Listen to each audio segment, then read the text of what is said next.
What is happening, guys? Welcome back to another video. Today is a very exciting day. We are supposed to get the adapter plate in. It is out for delivery, so should have it today. What I'm going to start with right now, before we get this plate in, I'm not too worried about it matching up to the tranny.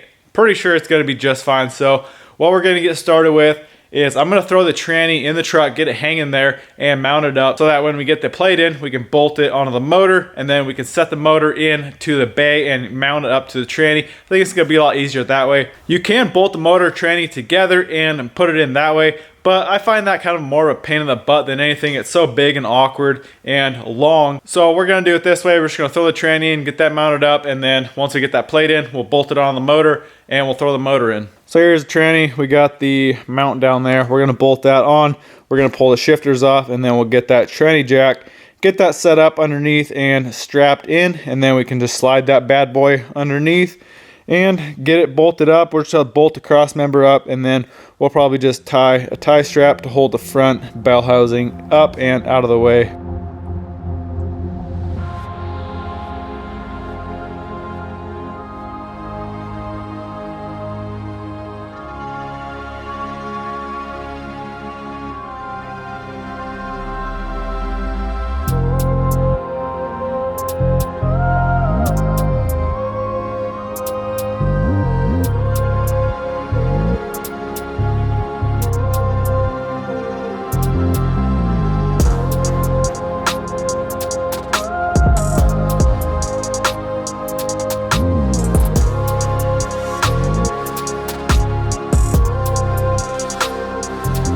Right, we got the tranny bolted up in there, looking good, so we are good to go there. We do have, it looks like we're going to have quite a bit of clearance with the firewall and the back of the motor. It seems like this tranny's sticking out farther than it did on that truck, and I do have a thicker plate coming, so we should have quite a bit of clearance on here. And I know these bays on the Tacomas are a bit bigger than those older trucks, so we should have quite a bit more room on this truck with the TDI. And a couple other things we got to do: a little bit of trimming up in here for the shifter, and then we got to get the whole shifter boot and everything for the manual mounted up, get the console and everything mounted. But that is the last of my worries, so probably won't even worry about that for now. We'll wait for the adapter plate, get that bolted on the motor, and shove this motor in. We can start building our motor mounts. I am going to be using the factory BHW hydraulic mounts, but we do have to build all the bracketry for it. I don't think those stock brackets are going to work that are on the motor right now, so we'll have to build frame brackets and brackets for the motor. Get that all mounted up, get this thing sitting in here like it should. And the cool thing about this adapter plate that I got is it's clockable, so I'll be able to rotate the motor wherever it fits the best in this bay. So very excited, waiting for this thing to show up. We can bolt it on the motor and see how everything's gonna fit.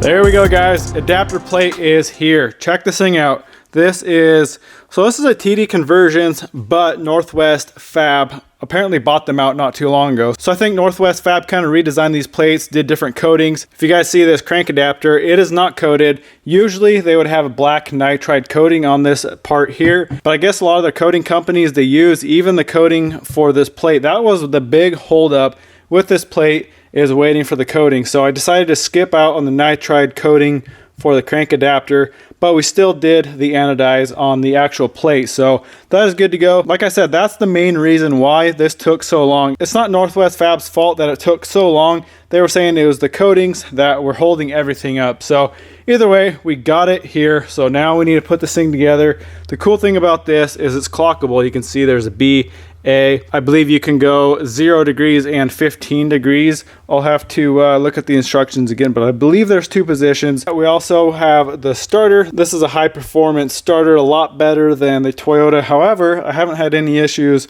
with the other truck that's got the stock 3.0 starter. So either way, we got the Power Master starter, the whole hardware kit.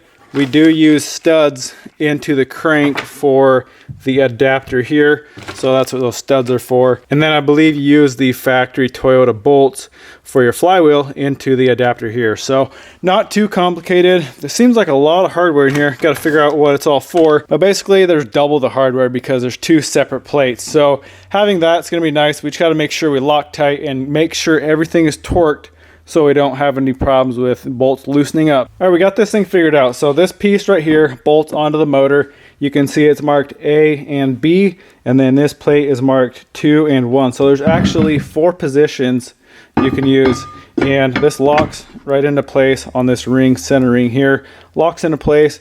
If you look down here, you can see we got 2. That lines up with the B, so that would be 2B right there lined up. You can spin it a little more, you get 1B. Then if you look in 2 again here, you'll come to the A hole in the other plate.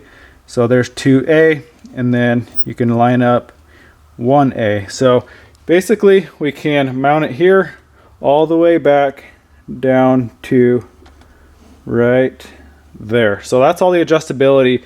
Quite a bit. So I pulled out the instructions. Looks like A1 right here where we're at would be 0 degrees. So that'd be the motor standing straight up. And then B1, which is there, would be 15 degrees. So I believe the car or the motor, how it sat in the car originally, was 15 degrees. So I think I'm going to bolt it up at 15 degrees. We'll try that out. We'll drop it in, see if everything clears. And like I said, I kind of want to shoot for the factory angle. So we'll see what happens.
Well, there it is. We got the plate mounted on the motor. That's how it looks. So we got all the bolts in, going through into the motor, and then these bolts here with the Nordlock washers holding the two plates together. I'm not going to bother putting the crank adapter in yet because this motor's probably going to go in and out a couple times while I'm building these mounts, so I'm not too worried about that yet. For right now, I just want to get the motor bolted to the tranny and in the engine bay so I can map out my mounts and get this thing sitting on its own weight. So we are ready to go into the bay. So let's jack this thing up, slide it on in there, and see what we're looking like.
Well, I've been fighting this thing, trying to get it in. I got one dowel located or lined up on this side, and I'm having a tough time getting this thing mated up because at this 15 degrees, you can see it's slanted this way, 15 degrees. I am hitting the pipes right there for the heater core, and then underneath, up there, you can see I am hitting the oil pan on the top of the diff. So I think if I rotate the motor back up straight, that will move the tandem pump off of these pipes, kind of center it over here, and then that should bring the oil pan and be able to clear the edge of the pan for the edge of the differential. So I think that's what I'm going to do, pull this thing back out, put it at 0 degrees, and try it again, because this is not fitting. And like I said, we are hitting on both top and bottom, so I kind of want some more clearance. We'll see what it does when we hit it at 0 degrees.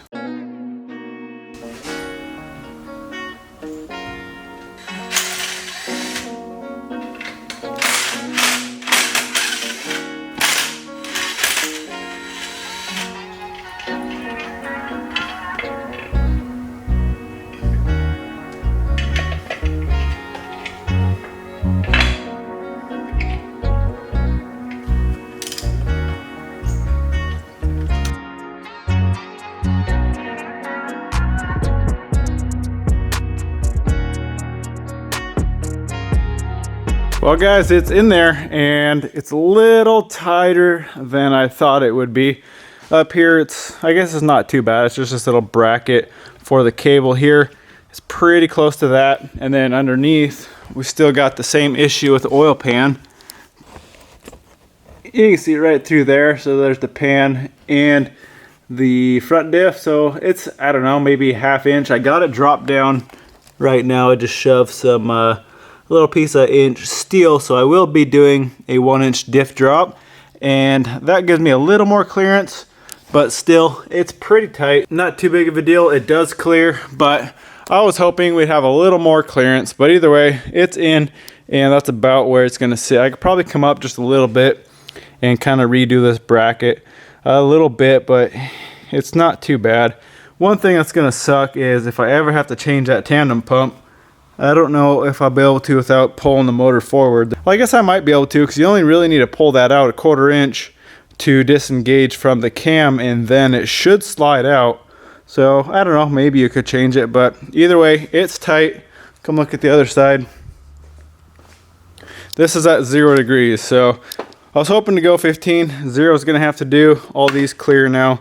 So we got clearance there and there, no problem. That should do the trick. One other thing I wanted to check was AC. So here's the factory Volkswagen AC pump, and it clears no problem. You can see it's probably, well, that bolt's not even threaded in. It's probably got 2 inches of clearance to the frame and should work just fine. Also, power steering, if you guys are curious, has plenty of room. Look down there, it's got This is above. This has probably got 2 inches of clearance right there too. So this thing actually fits pretty good. Just kind of top and bottom height wise, it's a little tight, but not a huge deal really. It still fits pretty good.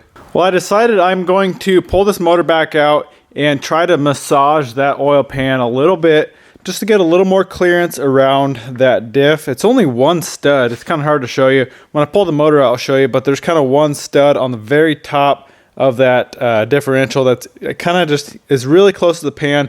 If you look at this engine, it's sitting back about 13 degrees, whereas my other truck's about 10 degrees. That truck's about 8 or 9 tilted back. So this is definitely tilted back a little farther than I'd like. If I can drop this down maybe 2 degrees more with a little bit of oil pan clearancing, I think I'll be happy with that. So let's pull it back out and smack that oil pan in, see what we can do to get that clearanced up.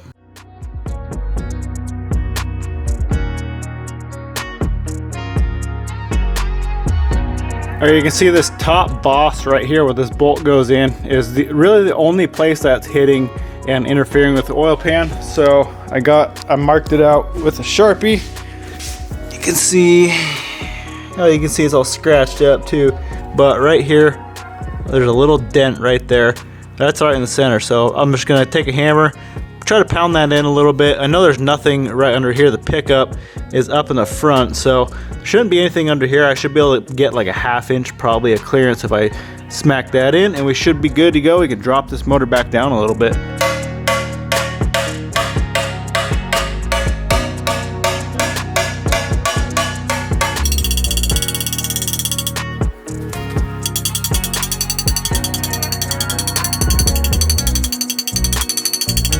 Well, there's that. We'll see how much clearance that gained, but you can see I got in a little bit. I don't want to go too far and screw that pan up, but that should give us, I don't know, maybe another 1/4 inch so we can drop this motor down a little bit more, see if it works, and see how much more we can get out of it. So let's throw it back in.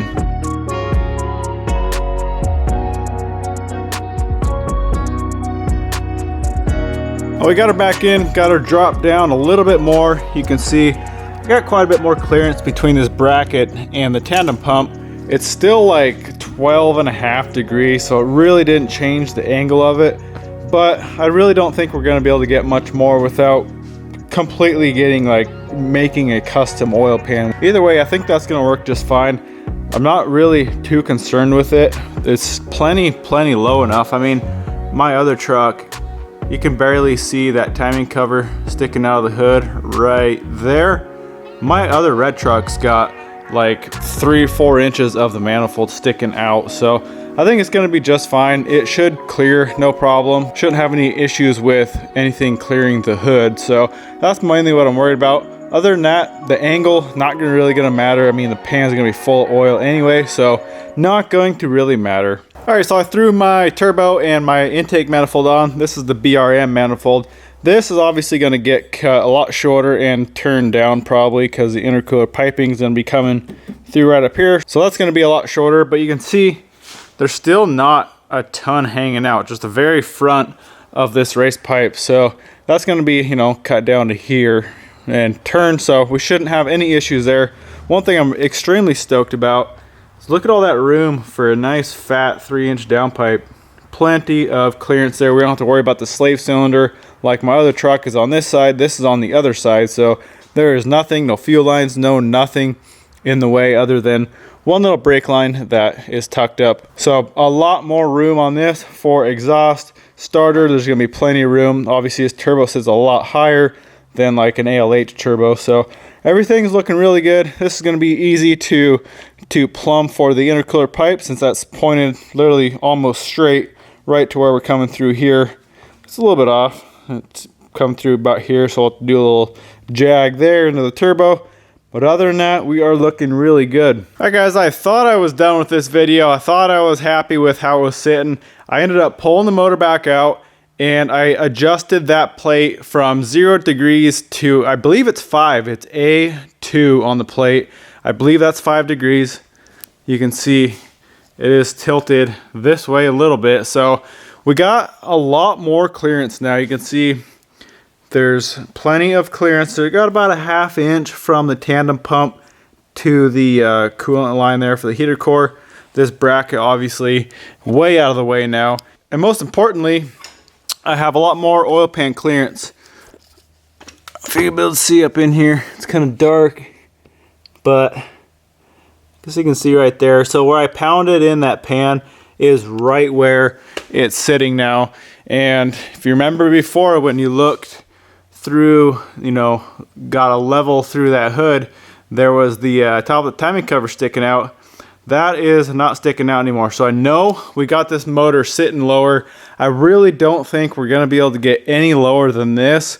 It is tilted back a little bit. You can tell it's still like, I don't know, 10 and a half, 11 degrees. But there's not much else I can do to drop this thing anymore. The only thing else you could do is, I guess, build a completely custom oil pan.